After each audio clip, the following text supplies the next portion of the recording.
सध्या साधं लग्न आणि उरलेल्या पैशांतून समाजात काहीतरी हटके योगदान असा ट्रेंडच आला। यालाच अनुसरत सासवडचे विपुल शिरीष गिरमे आणि बारामतीच्या रेणुका मनोज बोरावके यांचा विवाह सोहळा संपन्न झालाय। पण त्यांनी माणसांचा नाही तर चक्क प्राण्यांचा आशीर्वाद घेतलाय।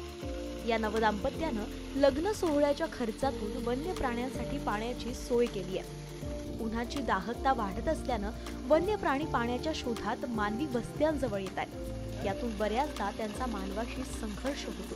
या संघर्षात प्राण्यांसोबतच मनुष्यालाही इजा पोहोचते। कधी कधी रस्ता ओलांडताना अपघात सुद्धा होतात। हेच सगळं टाळण्यासाठी शेतकरी कुटुंबातल्या या नवदाम्पत्यानं एक अभिनव उपक्रम राबवत बारामती वन विभागातील वन्य प्राण्यांसाठी पाण्याचा टँकर उपलब्ध करून दिलाय। वन्यजीवांची तहान भागवत जणू वन्यजीवांचा आशीर्वादच या नवदाम्पत्यानं घेतलाय। जितेंद्र जाधव, न्यूज 18 लोकमत, बारामती।